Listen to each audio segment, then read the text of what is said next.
What's going on, everybody? Welcome to Sector for Nerds, and welcome back to another episode of Star Wars: The Clone Wars Retro Discussions. Today we're going to be chatting about Season 4, Episode 17, The Box. This is a fantastic episode of The Clone Wars. It's one of my personal favorites, and to join me to talk about this episode here today, just finishing up his Cheez-Its, my good friend DJ. DJ, how's it going? Not bad, man. Howdy, partners. We're going to talk about a great arc today, and honestly, one of my favorite episodes in all of Season 4. Ryan, take us away. So this episode was directed by Brian Callen O'Connell and written by Brent Friedman. The cookie for this episode: the strong survive, the noble overcome. So obviously make sure you guys are liking this video, subscribing to the channel. There's plenty of great content every single week, so you guys definitely don't want to miss out on any of it. I think by the time that this video goes out that we should be in the thick of it when it comes to the new Daredevil series, because I've talked about how I'm going to go back and talk about that. Or not go back, but talk about the new series that's coming out on Disney+. So it should either be wrapping up or... Because I think then after that is immediately Andor. So one of those shows will be going on by the time this video goes out. So make sure you guys are checking out that content every single Wednesday or Thursday whenever I'm putting those videos out. If you guys have been missing the last couple of episodes, not to worry. I've got Intro Guy here to save the day. And I had to remember to bring him in this time because the last time that you and I were on video together, I forgot to bring him in. So I'm making sure to give him his spotlight right now without any further ado. Intro Guy, take it away. Obi-Wan Kenobi in disguise. Working undercover as assassin Rako Hardeen, Obi-Wan Kenobi leads a secret mission to uncover a separatist plot against Chancellor Palpatine. Using cunning and courage, he gains the trust of bounty hunter Cad Bane and criminal mastermind Moralo Eval, earning him interest into the stronghold of separatist leader Count Dooku. Now it is here on the beautiful planet of Sereno that a barbaric contest will determine the fate of Obi-Wan Kenobi and possibly the Republic itself. Oh yeah, we're getting right into the action, folks. And you see Dooku and his bodyguards come up ready to go. And once they land the ship, I'm just going to get into the thick of this right away. You see Moralo Eval running like a little kid, being like, I didn't get in trouble. I'm sorry. I didn't get in trouble. And he's like, I apologize for my delay, Count Dooku. It's like, no duh, bro. You almost costed the separatists. And Dooku's like, you could tell in his voice, he's like, your careless delay was stupid, man. And then Dooku's like, I see Cad Bane's with you. Who is the other one? Oh, is he going to force since that's Kenobi? But no, he didn't, because you've all said it was Hardeen and all this and that. And then when Cad Bane's like, you already owe me for one job, Dooku. Anything else will cost you triple. Dooku's like, I assure you, if you make it past our friendly little contest, the reward will be well worth it. For those who don't know, Corey Burton is the voice of both Count Dooku and Cad Bane. So I thought that's pretty cool. Fun little thing to note of in this episode. Corey Burton's a phenomenal voice actor as well, so shout out to him. Hands down. So then we get to Coruscant, where Yoda is meditating, and then Anakin's like, you summoned me, master? And then I'm going to go on a little rant here. When Yoda says, wrong to deceive you, it was, no, duh, bro. Did you not see him go rogue in any other arc? Did you not pay attention to the many times? How did they not catch this already? Yeah. Yoda sensed it in episode 2 when he killed all the Tusken Raiders and all that. Yeah. How do you not see that coming? And I'm not letting Obi-Wan get off the hook here, because he's like, in the first episode of this arc, he's like, keeping Anakin on the outside was critical. Bro, did you not see him go full dark side in any of the other missions with you? Did you not hear about what happened when he was going full mode in episode 2? Yeah. Well, yeah, and... Seriously, Jedi Council, are you stupid? We can definitely tackle that more in, the next episode as well, when he says, how many other lies have I been told by the Council? But, yeah, in terms of this episode, it was bro, I understand the idea of wanting to keep Anakin in the dark, right? Because this whole thing of, well, he believes that Obi-Wan is dead, then a lot of other people will believe that he's dead, just because of how close Obi-Wan and Anakin were as master and apprentice. So I understand it from that perspective, but I also don't think they realized was hey, this dude already feels kind of excluded from you guys as it is. I feel like this is only gonna separate him from you guys that much more. Seriously. Playing into Palpatine's hands, We move on into the next scene where Obi-Wan and Cad Bane are walking, just past all these bounty hunters. Most of them here, I don't really know who they are, but I do spot a wild Embo over there. That's cool to see Embo back. Him and Bane nodding each other yeah. What's up? Yeah. He's like, so what kind of friendly little contest do you think the Count's got planned? Bane's just like, yeah, if I'm being honest, I'd be surprised if we all even survived. And then Cad Bane sees this alien with his hat, and he's like, nice hat. Nice hat. Where did you get it?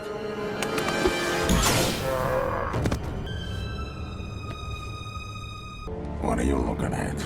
It's a nice hat. Now all I need is a new hat. Yeah, right? Dude, in that episode too, he picked up the Indiana Jones hat. I don't know if you saw that. I'm pretty sure that was Indiana Jones's hat there that he picked up, the first one. That was really funny. I'm gonna start it right now. They should start a Cad Bane Indiana Jones type of series, Like a crossover. That'd be sick. Also, I love the sound effect of Cad Bane's blasters. Like, it's so unique. Too, don't you? It's just so awesome. It's so satisfying to hear his blasters go I was kind of annoyed when they didn't keep it in the Book of Boba Fett and they made it different. I was like, oh, but that's kind of unfortunate. It's live action, They have only so much they can do. Dooku comes out and he's like, welcome to Sereno. And you see like this whole assembly of bounty hunters. And then when he's like, you're all invited here because you were all the best bounty hunters in the galaxy. And he's going off one by one. It's like seeing a Hall of Fame of champions right there, almost, in a sense. Sure. Like, you see everyone, showing off, they're like showing like, yeah, I did that. Daron, known simply as the Exterminator.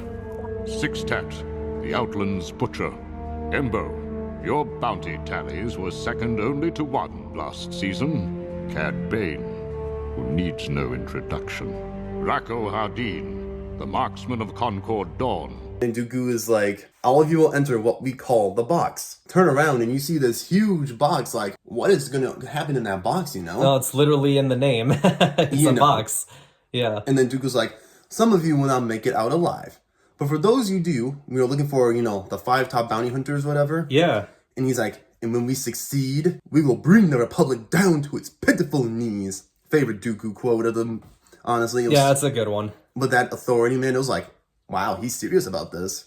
Well, yeah, because the way that he described it, too, is that this would be a pivotal moment in the Clone Wars, the idea of, like, capturing the Chancellor, and, obviously we'll get into a little bit later, too, like, what his intentions are. But, yeah, this is a big moment for Dooku and for his Separatist alliance, if you will. So, yeah, it'll be interesting to see, like, where he goes from there. But anyway, they get the bounty hunters into the box, and Morale Eval just shows up on screen. He's like, before we begin our first challenge, we just need you guys to know there's only one rule inside the box, and that is that there are no rules. The whole idea is you have to escape and do it quickly because only the survivors will make it to the next challenge. Now, we don't know how many challenges there are at this point. No. Now, with a little bit of foreshadowing, we know there's 4 challenges. So the first of which is basically, I wrote down in my notes here, survive a room with toxic gas and walls closing in around you. It was Dioxys, first of all. Yes. And then, everyone's backing up. And then, you see these, blocks go up and down, a ladder almost. And it's like, every man for themselves. And then when everyone's up on a box pad, it's like, okay, that's too easy. There's no way they all just, go up there and escape. But then Obi-Wan, like the Jedi he is undercover, he's like, the way's not up. It's down. And he, goes down and finds a way out. And he's like, there's a hole in the ground, basically being the leader in a way. And then that Six-Tax guy, I believe his name is, he's like, what if he's wrong? Bane's like, got a better idea? I forget the one girl's name, the green alien or whatever, the one the person who earned her praise from Chancellor Valorum, that girl. I know who you're talking about. I don't remember her name. I don't know either. But you know who I'm talking about, at least. And I'll put up pictures on the screen too, so people know who I'm saying. Quasi, your acrobatics once earned you praise from Chancellor Valorum. But, like, that one move where, like, she was about to get crushed by the ceiling or whatever because her platform was raising up, and she just, like, slides down between 2 different platforms and then just starts climbing them. Like, that was sick. And you can see in a way how Valorum kind of praised her because she could do like all these different moves. When I watched the behind the scenes too, originally this first trap was actually going to involve water instead of gas, and they were going to kind of make it like the Mon Cala thing. But then like, I think as the production of the episode went on, it ended up changing. So, but yeah, I thought the Dioxys, you know, you mentioned it before too, was a nice callback to the Phantom Menace as well. Mm-hmm. And then next thing you know, they're going up to another challenge, and then it involves like Morale Eval is impressed. No casualties on the first challenge. I guarantee that won't be the case for the next. And it's like, oh no.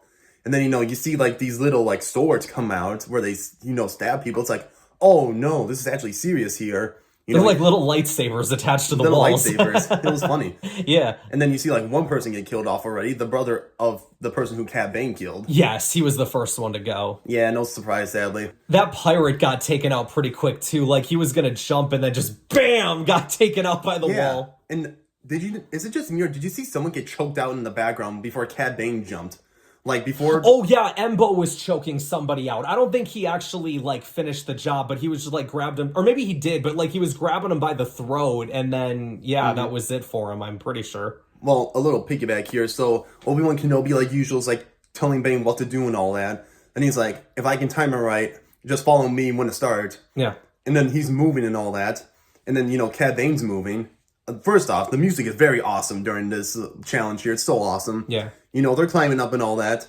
And little key here, when Cad Bane was struggling, Obi-Wan saved him. Yep. That not creating trust here, You see Embo's already flipped up and he's like, almost like in the top 3, for competitors almost. Sure. Oh man, I forget his name. You see Squid Guy go, he's like... Oh, the Parwin? I forget his name, but yeah, I know who you're talking about. He's floating in the air, which was really cool. Yeah. And then, you see the green alien who Valoran prays, Yes. She's doing all these crazy moves. I'm like, dang. Let's for now just call her Green Alien Chick. Let's just go with that. So that way we don't have to keep describing it every single time. We'll just call her Green Alien Chick. Anyway, Green Alien Chick's doing, all these crazy acrobatic moves that only American Ninja Warriors could do, whatever. Sure, yeah. Kenobi barely dodges stuff to get to the top. And then you see Eval, like, slam on the tablet and be like, no. Yeah, he was disappointed that everybody was making it out again. There's actually a scene that I want to touch on, like, that happens during this challenge that I really enjoy.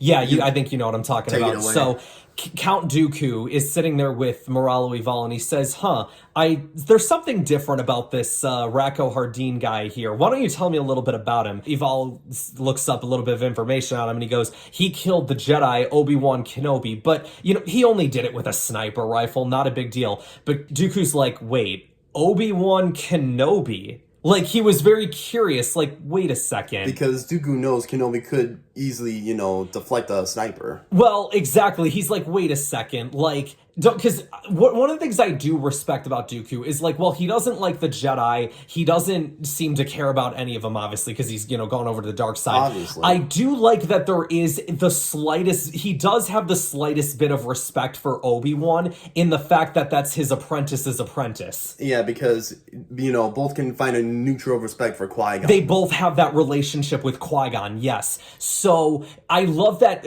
like, Dooku looks at this as like, well, I know Obi-Wan, and I have that respect for him. Really? This guy died from this Rako Hardeen guy? Really? One of the great Jedis? Really? Okay, I don't know about this. Once they're moving on to the third challenge, Dooku's like, he's impressed with Hardeen. He's like, I'm beginning to think he leads the operation. And then Eval's like, he is clever, don't get me wrong. But let's see what happens when he's not the key to their survival. I do have a question about this third challenge, though, and I know that maybe this is something you can help put into perspective for me, too. So the whole idea of this challenge is you have to get past this ray shield, and there's a button, the switch to turn it off is on the other side. Now, there is a little cerebrum, I believe it's called, that you can put into yourself that will allow you to pass through the shield. However, it is toxic to everyone in that room except one person. Yeah. My question I then have is, did they just count on the fact that the Parwin was going to survive so then he could insert himself with the serum? Because what happened if he wouldn't have made it? Then... Like, they all would have died, right? Yeah, and the next thing you know, you only have the Parwin for the crisis on Naboo. Well, that's what I'm saying is, like, but they wouldn't even have the crisis on Naboo if they all would have died here, right? Well, if Obi-Wan didn't be like, okay, he can help us get us out of here because it's all on his blood, when, Cad Bane's like, who put you in charge? Yeah. They were trying to like, okay, let's see if they can work together, per se. Sure. Because this is a group operation here, not a solo operation. That's a fair assessment, for sure. Because they're like, will they all die and the Parwin survives? Or will they, get rid of their egos and be like, okay, we can get out of this somewhat? Well, and even before the Parwin takes it, like, he even, like, looks back at, all the hunters, like, are you guys sure you want me to do this? Do you trust me to do this? Because if this doesn't work, then we're all gonna die. So I think there was, like, a certain level of, like, okay, are we all in agreement that this is what we're gonna do? Even though, like, I think the Parwin knew that this is the way to go, but I think he also had enough respect for his teammates to be like, okay, are we sure you guys want me to do this? Because even, like Obi-Wan said, 50-50, depends on the blood type of the Parwin. And Cad Bane's just rolling in his eyes like, right. Great. So he goes through with it, he uses the serum, he turns the shield off. A couple more hunters die in this scene as well, like the Rhodian. Well, no surprise, everyone was, like, in the square, per se, the circle. Yeah. The Rhodian went out a bit. And then when he sees everyone go up, it's like, ah. Yeah, dude. Okay, we gotta talk about this real quickly. This part right here is the most effed up part of the entire Clone Wars, in my opinion. It's when they're walking. It's when they're walking out of the. It's so funny, but it's so messed up. They're walking out of the room, and Bane's like, "How did you know about his blood?" And Obi-Wan just goes, "I used to kill Parwins for a living." Wait, hey, he's undercover, don't forget. He's got to, stick with the scene, stick with the script, be like, I used to kill them. That's such a crazy line, though. I used to kill Parwins for a living. You had to sell the Cad Bane. Oh, you gotta sell the Cad Bane thing, yeah, of course. No, I understand that, but just, like, that line in general was crazy. And even the Parwin heard it, too. He's like, what? What? You killed my people for a living? The Parwin's reaction is what sold this for me. That's what made it so funny. It's just like his reaction, like, yeah. I'm just like, Obi-Wan. Oh, dude, it's such a crazy thing. It's so messed up. But it's so, oh my gosh. There's a lot riding here, so, Obi-Wan's kind of have to, take desperate measures. I wonder if Rako Hardeen actually did that, though. Like, if that was actually a part of his lore, that he used to kill Parwins or something. We'll never know. Because is it a scorekeeper thing, like with, like, Boss the Trandoshan thing or whatever? I don't know. Hey, that'll be cool, but, we'll never get it. We'll never know, yeah. But yeah, no, anyways, now we're off to our final challenge, but before that, though, Dooku's like, I'm disappointed in you, Moralo. Your box is not as challenging. And he's like, perhaps I should put Hardeen in charge.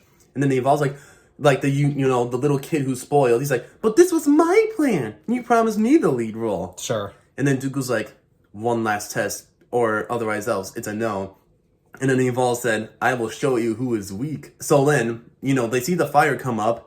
And I just love Embo, man. He's like saying and stuff like this. And then Evolve's like, unfortunately, no. What do you think he said? He probably said something like, what's the point? Fall to our death or something like that? Fight to the death? Or fight to the death? Yeah. That's what I thought. Either like fight or fall to the death, something like that. When Evolve's like, unfortunately, no. I'm like, were they all going to fight to the death and the remaining 5 survive, whatever? There were only 6 left. So really all they needed was like one more elimination and then you have your 5. Mm-hmm. But then he's like, we're going to test your sniper skills. I'm like, oh, really? We're going to get a sniper duel? I'm not going to lie, I was a bit bummed. Yeah, it was kind of a letdown for the final challenge. That butcher, whatever, he's sniping, whatever. He's like, I'll show you how it's done, boys.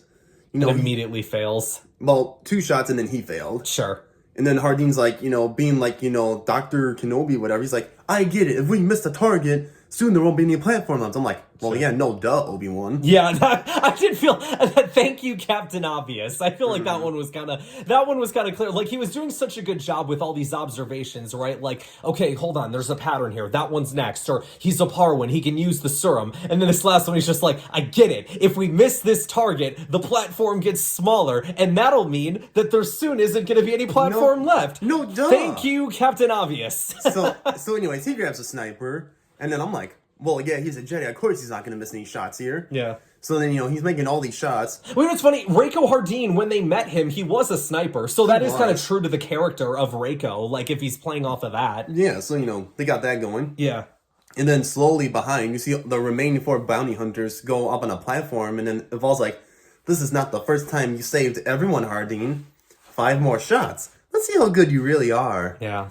And then before number 5, his gun is out of ammo, and then Evolve's laughing like, out of charges. It's all about luck, my friend. Mm-hmm. And your luck just ran out. Dude, this scene was crazy. I'm not gonna lie. I'm like, no, they're not gonna kill him off right here. That's what I was saying. I'm like, dude, well, they're not gonna kill off Obi-Wan, but I don't know how he gets out of this. He's gonna have to use the Force and expose himself. What's about to happen? But then Cad Bane, saves him with his gadget, and then Evolve's like, how dare you defy me? And then Cad Bane's like, do it like a man if you're gonna kill him. And then Dooku's like, you heard him. Yeah, even Dooku's in it. Like, yeah, come on, Evolve, show us what you're made of. And then I just love the music in this episode, man. Like, it was just so awesome. The music was spot on. If we can stay on this Cad Bane thing for a quick second, though, I love so much that it was Cad Bane that saved him. Because he did save him in the second challenge. He saved him multiple times. Well, he's helping him throughout this entire time to, like, help him survive. And in the end, it's Bane who, like, you know, you've saved my life, now I'm gonna save yours. And it was just so unexpected. Like, wait, what? He just let him survive? He saved him? What? I don't believe it.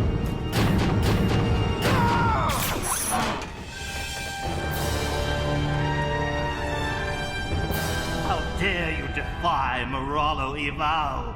If you're gonna kill him, do it like a man. You heard him, Eval. Show us what you are really made of. And then he's like, if you're gonna kill him, do it like a man. It's like, Yeah. oh, we're gonna get an actual fist fight here now. Evol's using everything on his wrist and all that. Yeah, he sends for probe droids. He opens up all these different walls. You know how around the in pro wrestling they have like those certain spots and all that? Yeah. When Kenobi kicked and like got another droid, and when he threw a droid into another to destroy them, Yeah. that was cool. Yeah. And then he's like, you're gonna have to do better than that. Flamethrowers on the walls and everything. Yeah. Another cool spot when he's like jumping one leg off another. He's like, oh, Obi-Wan, I didn't know he had those moves. Yeah.